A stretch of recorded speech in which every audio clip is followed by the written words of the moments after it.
What's up guys? Magandang hapon. Matubang Lawin here.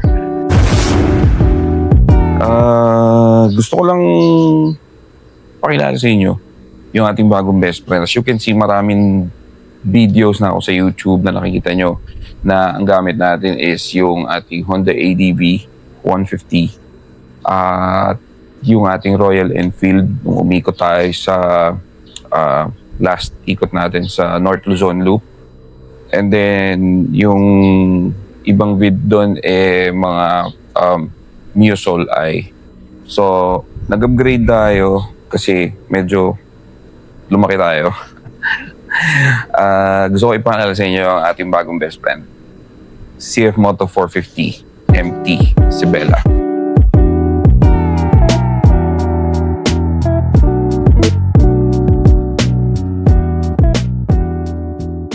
.450 MT adventure bike. Bakit nga ba ito ang pinili ko?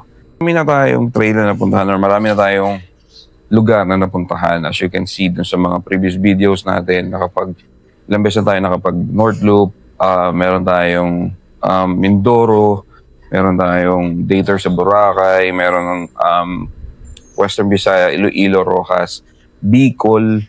Marami na tayong napuntahan gamit yung ating Honda ADV. So, ang nagustuhan ko doon sa Honda ADV is, kumbaga, almost limitless yung daan.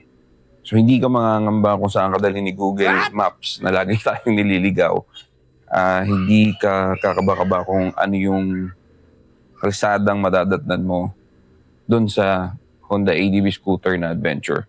Ngayon, naisip ko na may limit pa rin. Kumbaga may mga limitations pa rin dun sa Honda ADV 150. Last year, way about June, I decided to get a bigger bike, which is adventure pa rin yung kinuha natin.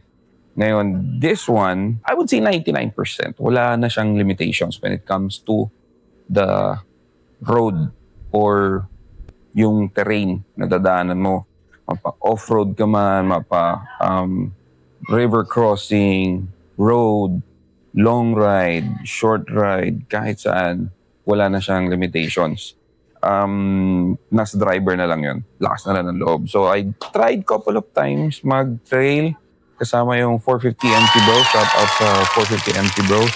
Thank you so much sa pag-alalay at sa opportunity na maka-experience ng adventure sa Tarlac. It was fun. Adrenaline, sobrang grabe. But after a couple of times I tried, medyo hindi siya yung forte ko. Mas gusto ko lang yung relax at hindi ganun ka pagod daw kahit mahabang biyahe.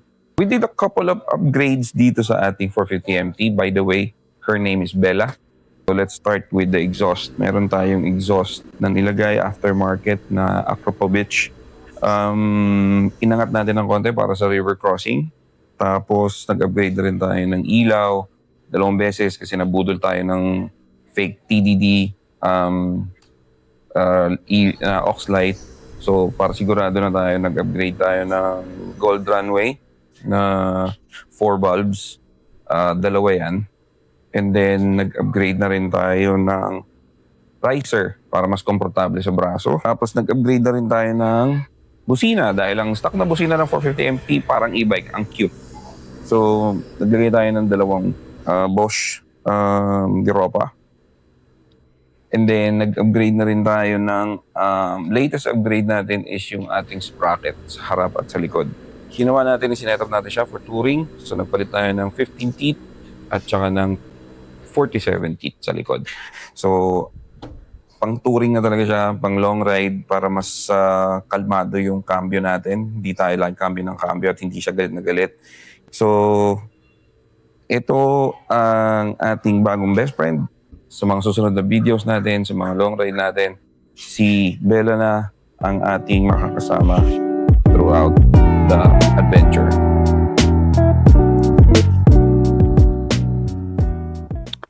So, ayan, all set na tayo guys. Pakita ko sa inyo kung ano yung difference ng 14 teeth tsaka 45 teeth dun sa stock. Test run tayo. Tamang igat.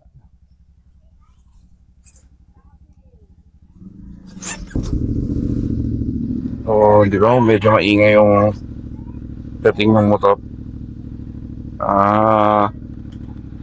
Tignan natin. Okay, we're all set guys. Tamang ikot lang tayo sa Tagaytay. And then balik din tayo maya maya. Gusto ko lang pakita sa inyo, ano, hindi naman ako mag-live sa isa kasi ano, kailangan kontrolin. Kasi naka-separate yung audio ko. Anyway, let's go.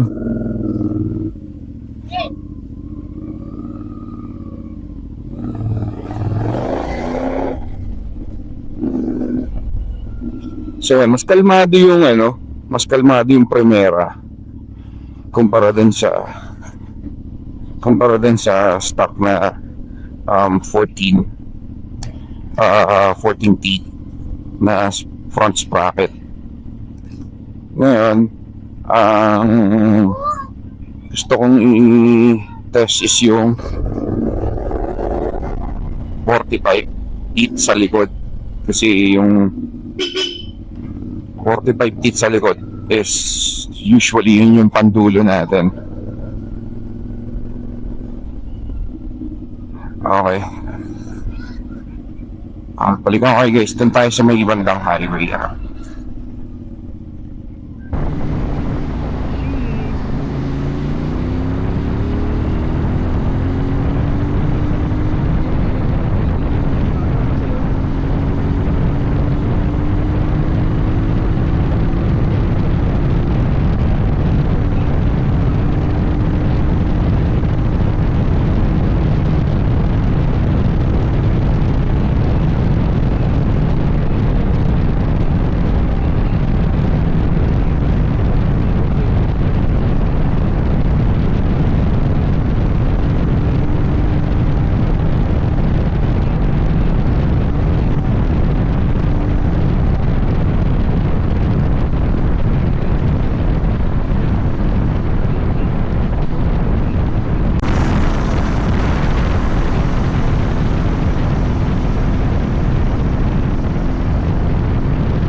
So guys, nandito tayo sa Love de Tagaytay. Gusto ko lang matry itong Love kasi madalas ako sa Love sa Infanta. Taray oh, Love de Tagaytay. Kamusta naman yan? Look at the view. Amazing. Hindi umabot pa tayo na medyo maliwaliwanag. Kahit ako sa inyo guys.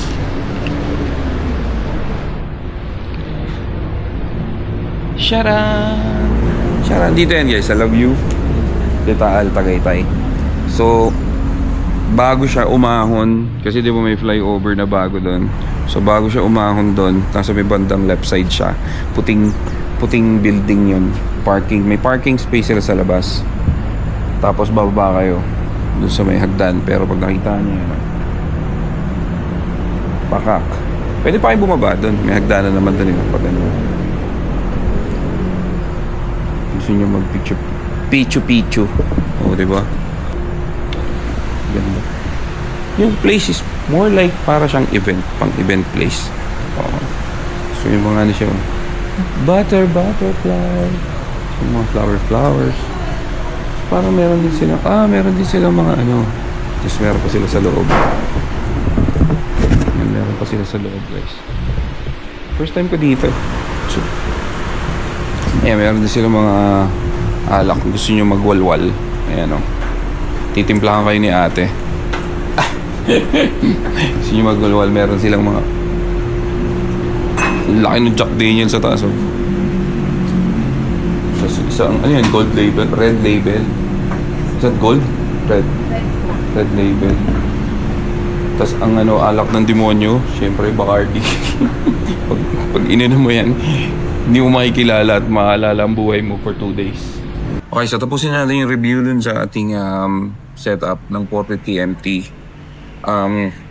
Officially 15 teeth and then 15 teeth and then a 45 teeth. So nung unang birit natin sa Calax, sobrang tagal nung rev ng segunda. Sorry. So hindi ko na siya sinagad. Ngayon yung Tresera, sinagad ko siya. Umabot ako ng siguro like 98 or 99 bago ako pumasok ng kwarta. So nung pumasok ng kwarta, sinagad ko yon siguro mga 1 hindi pala sinagad, 115. Siguro kung sinagad ko yon, maaabot siya ng mga 125. Pero pinasok na ng quinta.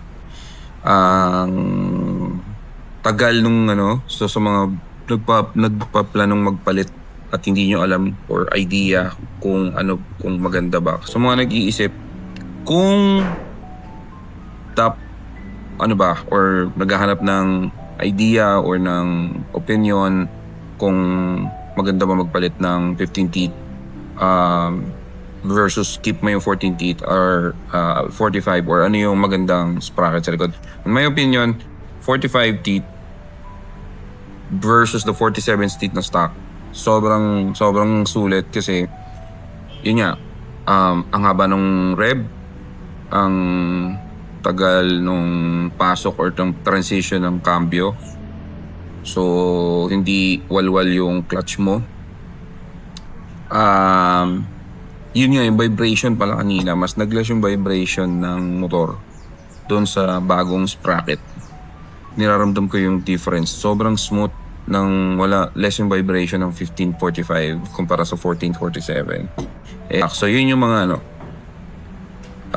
pros and cons. So bibigyan ko na lang kayo ng another set of video ng pros and cons or advantage and disadvantage ng 1447 and 1545.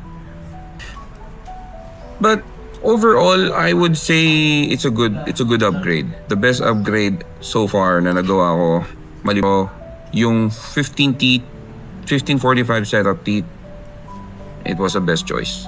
Ngayon, it's up to you guys. Kung may question kayo, comment down below. Di ko alam kung anong questions nyo. Pero again, only buy parts ng inyong motor sa official website ng CF Moto or ang mga legit sellers natin, resellers ng CF Moto. Huwag kayong bibili ng mga Japex guys kasi especially sa mga gears, don't risk. It's dangerous.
So guys, meron pa silang pang-photo souvenir.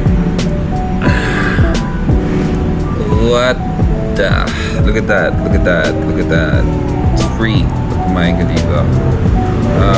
It says here, Facebook love you, de Taal Tagaytay Restaurant. And then they have Instagram, love you, de Taal Tagaytay. TikTok, love you, Taal Tagaytay 2025. Welcome. Kung bago ka pa sa channel ko nito, again, this is Matabang Lawin. Moto adventures and more adventures. Some reviews ko meron, pero bira. Tapos yung mga food trip lang. Food trip, adventure, at nature. Tayo. Just hit like and subscribe to view more of our videos, coming videos. Iikot tayo ng Bicol. Yeah. Rock and roll. Peace out.